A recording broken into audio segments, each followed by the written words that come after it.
Hey there, today we're going to go over how to disassemble your saxophone. Today I'm going to be disassembling this Wilmington Alto saxophone. First, let's go over the tools that we need to perform this task. Really, it's just two tools. You have your spring hook, and then you have your screwdriver. Today I'll be using two different size screwdriver blades. First, I'd like to start with these keys down here. This is your E flat and your C key. They're operated with your right hand pinky key. So the first thing I'm going to do is take my spring hook and release the spring tension.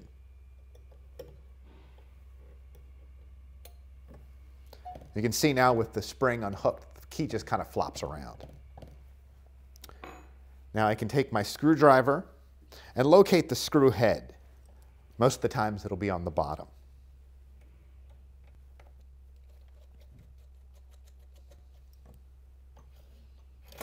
This is what they refer to as a hinge rod. These keys have hinge tubes, which means they're hollow. What I recommend doing is, as soon as you take the key off, with that rod, put it directly back into the post. This way you won't mix your rods up. The next key I'm going to disassemble is this key right here that's operated with the ring finger of the left hand, which is typically called the G key. The first thing I'm going to do is locate where the spring is. So it's not down here, it's right up in here. Now this key is held on by a different system. We have what's called pivot screws. What I have is a screw on either end of the post that hold the key on. Let me go ahead and undo the first.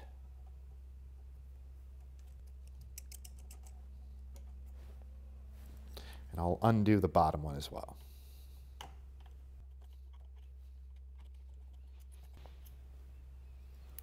So here's our pivot screws. What I'd recommend doing, again, once you take a rod out or a screw, I would put it directly back in that post. That way you don't lose it or mix them up.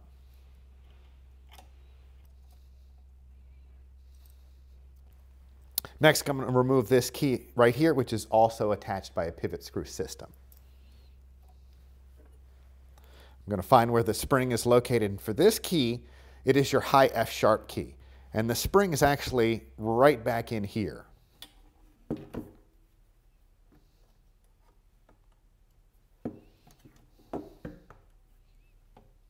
With the key loose, now I can remove it.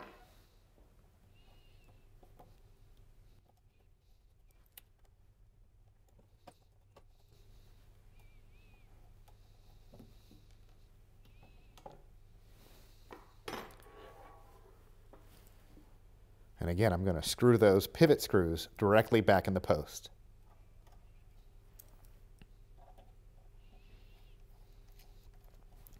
The next key I'm going to remove is this side E key right here. We call it a side E key because it's operated with the side of your hand. Again, it's also held on by pivot screws. Now I'm going to release the spring.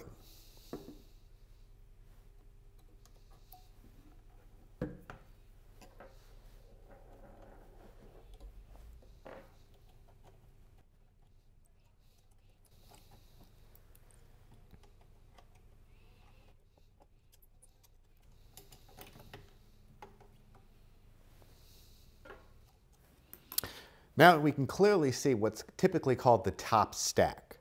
These keys are operated with the first three fingers of the left hand. We have our C key, our B key, our Bis key, and our A key.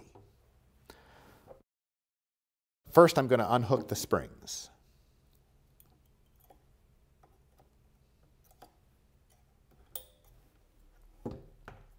This top stack series of keys is attached by one long rod.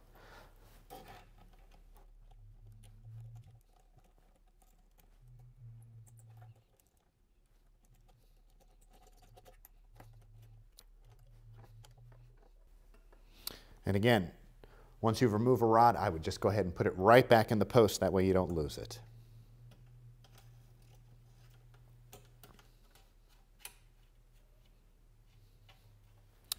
Now I'm going to take off this Bis key. This Bis key is another pivot screw key, so it has pivot screws on either side. Again, I'm going to make sure I unhook the spring,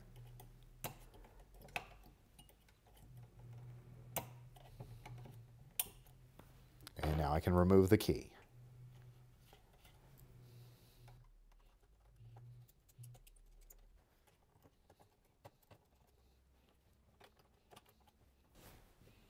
Now if I flip the sax over, we can see these keys right here. These are typically called your side keys. We have our side B flat and our side C. Each of these keys have two separate pieces. We have the pad cup and then we have the lever. First, I'm going to remove the pad cup.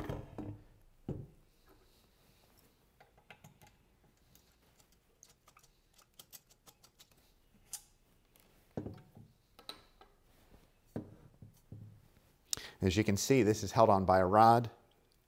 I'm just going to go ahead and put it right back in the post so I don't lose it.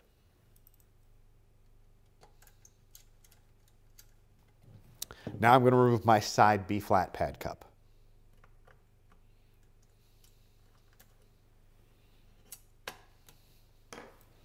There we are. Now I'm going to remove these cluster of keys right here called the palm keys. We have our palm D, our palm E flat, and palm F.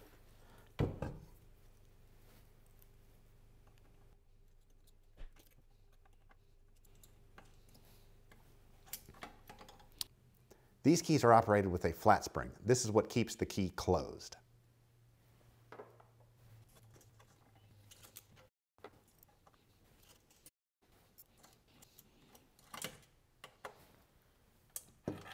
If I flip the saxophone back over, you can see this lever right here. This is what's called your front F lever. Sometimes this front F lever is part of the stack. This, as you can see, is separate.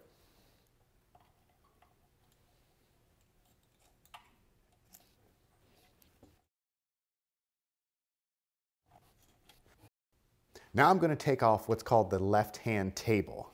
This is this cluster of keys right here that are operated with the left-hand pinky keys. We have our G-sharp lever, our low B lever, our low C-sharp lever, and our low B flat lever. I'm going to start with the G-sharp lever. Again, with any key, I'm going to make sure I unhook the spring before I take it off.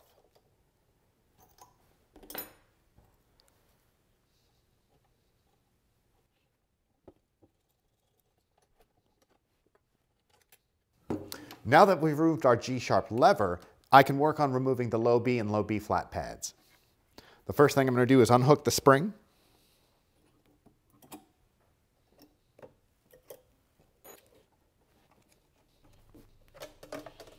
This is my low B flat key. And again, I'm going to make sure I put that pivot screw back in. And this is my low B key.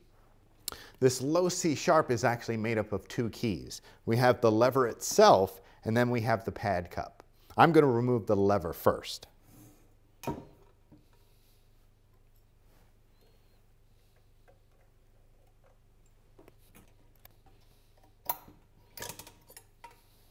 There's my low C sharp lever. And now I can remove my low C sharp pad cup.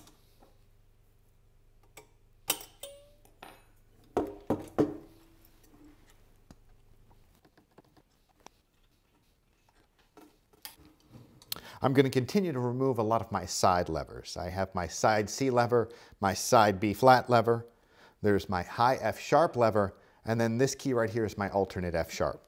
I'm going to start by removing this alternate F sharp.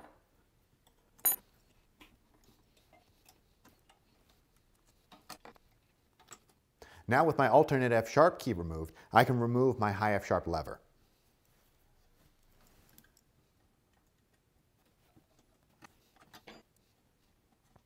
Now I'm going to move on to my side C lever.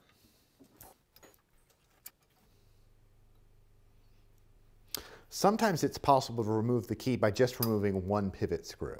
Sometimes you have to remove both. This time I'm going to remove both pivot screws.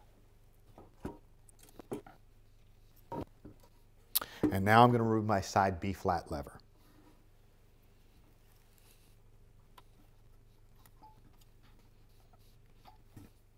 Now I'm going to remove my G-sharp key. We have a G-sharp lever and then the G-sharp key itself.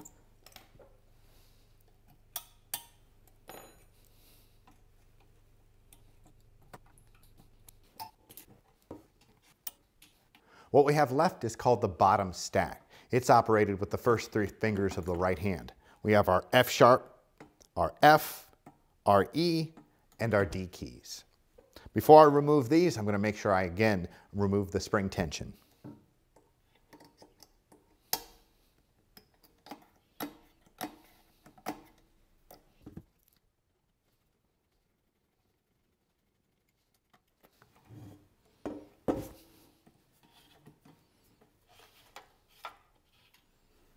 Again, the bottom stack is held on by a long rod called a hinge rod.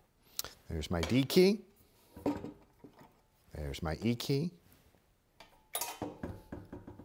There's my F key. And then my F sharp. Lastly, we have our octave key system. We have our octave lever and then our octave mechanism.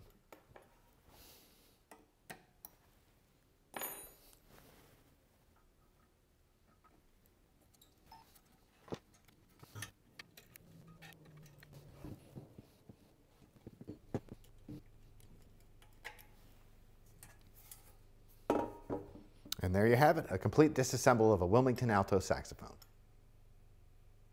It's important that when you're laying your keys out and disassembling your saxophone, that you group them together. So here I've grouped all my top stack keys together. Here I've grouped all my bottom stack keys together.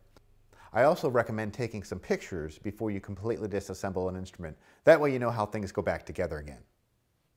So now I'm going to reassemble the top stack of this saxophone. It's important to know which keys need to go on first because sometimes some keys go underneath of other keys. I'm going to need to start with this Bis key. This Bis key actually goes underneath of the keys on the top stack.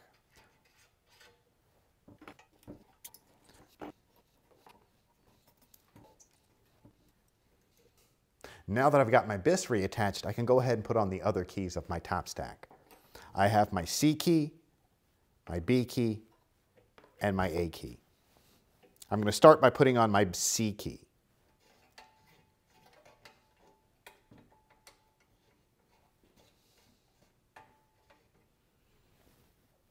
It's important to notice that our key arms need to be underneath of this C back bar.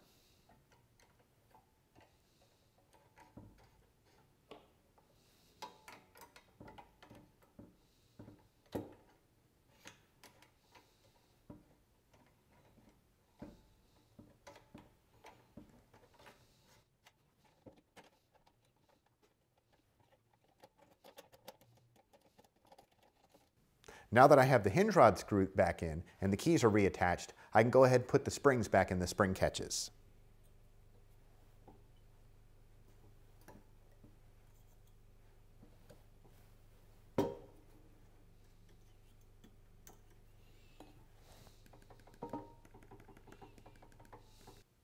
Now let's go ahead and reassemble our bottom stack. I'm going to start with my F sharp key first.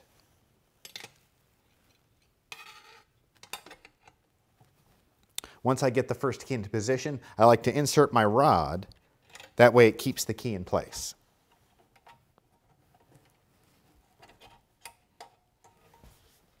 Next is my F key.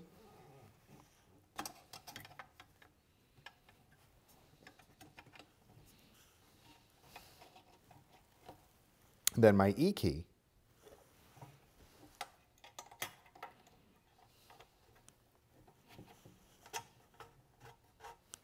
And finally my D key.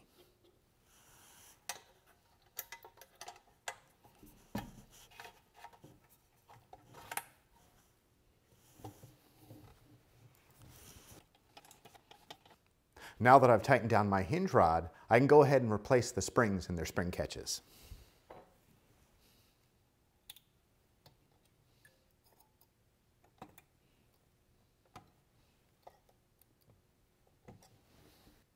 Now let's reassemble our left-hand table. First, I'm going to start with my low C sharp lever.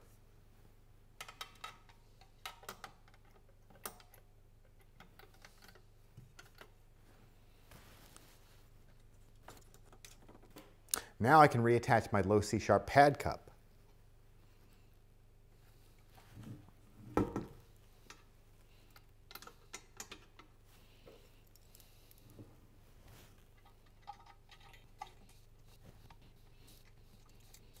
Now I'm going to move to my low B key.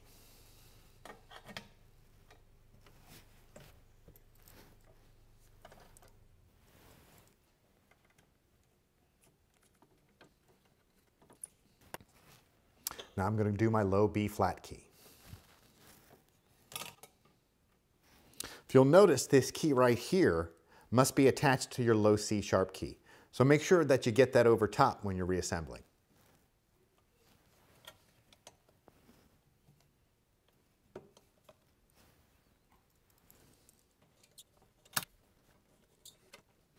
Now I'm going to reattach my G sharp lever.